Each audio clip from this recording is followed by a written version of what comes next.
Hello and welcome to History with Andrew. Thanks for checking out my video and please subscribe for more interesting history facts. To start off, I thought I would share a topic that is a true passion of mine, Sumeria. To give a brief overview, Sumeria was founded in what is now southern Iraq. It developed around 4000 BC and slowly developed over time until eventually it was conquered around 2400 BC by the infamous Sargon of Akkad. Following the fall of the Akkadian Empire in 2100 BC, the cities of Sumeria enjoyed a brief period of independence before being conquered by an Akkadian successor state, Babylon. I don't want to go into too much detail, that's a topic for another video, but today I really just want to focus on what Sumeria was like. Sumeria obviously was not one country, but it was made up of dozens of independent cities that had their own king, or Ensi in Sumerian.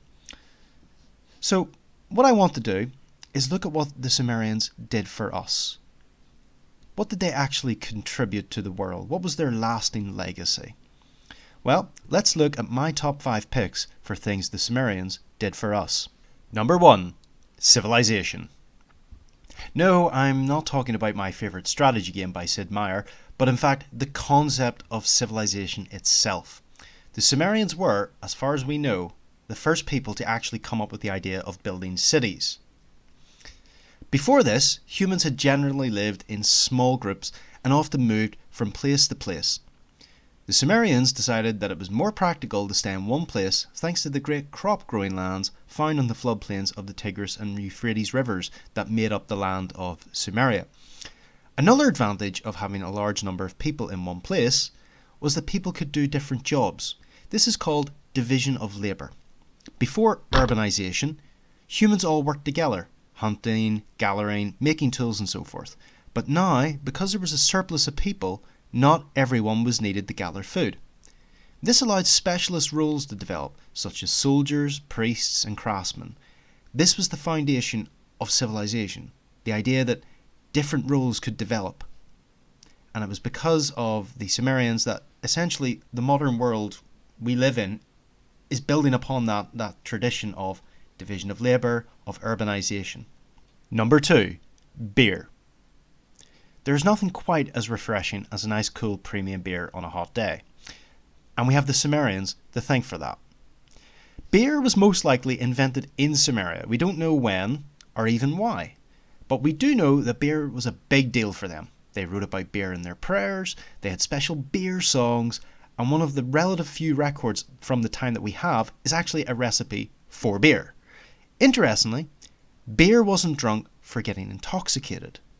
Rather, it was a major part of their diet.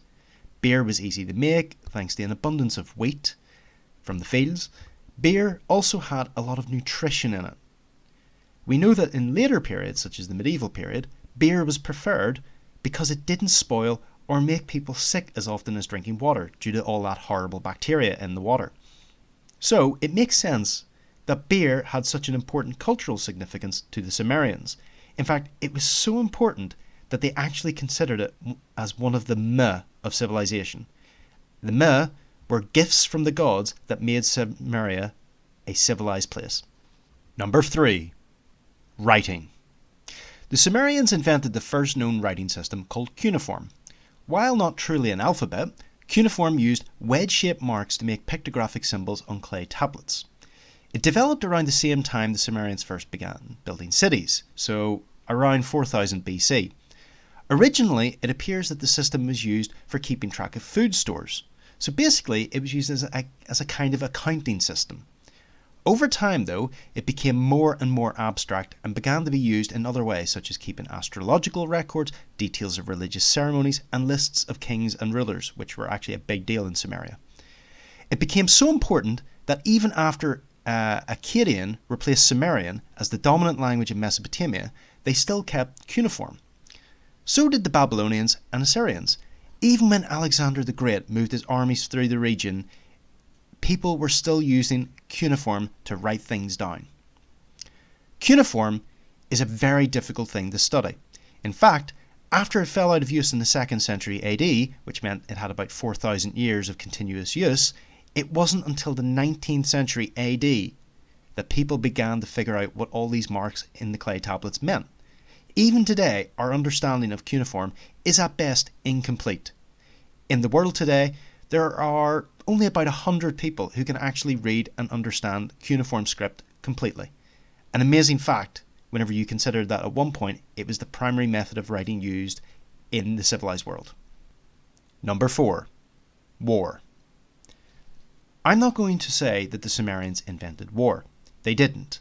Humans have been fighting each other for as long as humans have been around. So that's a long time. While a popular video game tagline goes like war never changes, the reality is that war does change, and it changes in big ways. The Sumerians were no strangers to war. After all, they list a few warlike things among the meh of civilization, including the destruction of cities, weapons, the battle standard, the last two of which were seemingly ranked above sexual intercourse for some reason. Trying to understand the mindset of people that have been dead for 6,000 years is a lost cause in many ways. What the Sumerians did do was change the way war was fought. Remember in point 1, I mentioned the idea of division of labour. Well, another occupation was able to be created thanks to the surplus of labour in Sumerian cities, the soldier. Before this, it was often the duty of every man to act as a warrior, but now individuals could be a soldier and nothing else. What this did was allow them to practice at being better soldiers, since they weren't distracted by working in the fields and irrigation canals. We know the Sumerians used trained soldiers because they left us some clues. For example, in the Louvre in Paris, there is the Stele of the Vultures, which was made sometime around 2600 BC and 2300 BC by King Eannatum of Lagash. It shows how Eannatum defeated the rival city of Umma. The soldiers of Lagash are displayed wearing armour cloaks and helmets and carrying spears and shields. What is most interesting, though, is that they appear to be marching in a unit, which implies a level of discipline. We know from later periods, like with the Greeks and the Romans, moving in this way requires a level of training that would be beyond that of simple peasants. So through this stele, we are actually getting a glimpse of the first professional army in action. Sumeria's approach to warfare obviously inspired other regions. Sargon of Akkad conquered the cities of Sumeria sometime in the 23rd century BC. Given the amount of wars he fought, he conquered at least 34 cities. It is certain that Sargon adopted the military methods of Sumeria to raise his armies to conquer the four corners of the world, as they thought it was at the time. And as Sargon became a kind of role model for future conquerors, the impact of Sumeria's military culture was significant. Number 5. Myths and legends. Sumeria, as one of the first civilizations, was something of a trendsetter when it came to mythology. In many ways, there are common strands between Sumerian mythology and many other forms of mythology that came later on. While there is a wide variety of myths in the Sumerian tradition, I thought I would just focus on one, the Sumerian flood myth. Thanks to the Bible, most of us are pretty familiar with the concept of a great flood and the story of Noah. However, what most of us don't realize is this story is simply an adaptation of a much older tale, a Sumerian one. The Sumerian version starts with a similar setting to that of Noah, except the names of characters are changed. The ruler of Shuruppak, Zarathustra, is warned by the god of man, Enki, that the rest of the gods are angry at mankind and are going to send a flood to punish them. Unlike the story in Genesis, it isn't because humans are wicked and evil, but in fact because they are simply too loud and it's annoying the gods. Zarathustra builds a boat, as per Enki's instructions, and endures the storm and flood. Apparently it only lasted 7 days instead of 40 days like in Genesis. At the end, he sacrifices a goat to the gods, and they forgive him and give him eternal life as a reward, and then send him to the land of Dilmun with all the animals and the seed of mankind. Dilmun was believed by the Sumerians to be their ancestral homeland, so they actually moved from there to Sumeria. We aren't too sure where Dilmun is, although there is some evidence to suggest that it may have been somewhere in Oman or Bahrain, which are in the Persian Gulf. So how did this story turn into the tale of Noah? Well, we know that Abraham the patriarch came from the Sumerian city of Ur, whoever Abraham actually was, it is clear that this person would have been culturally brought up in a Sumerian worldview. This would have, over time, led to the original Sumerian myths being adapted and changed to suit a new worldview. This is why the tale of Noah developed. Only the core concepts remained intact, but details like names, reasons why it happened, and the aftermath changed.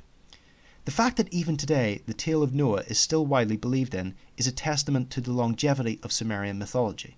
Even if many people don't realize it, they are actually taking part in a tradition that literally goes back to the days of the very first civilization.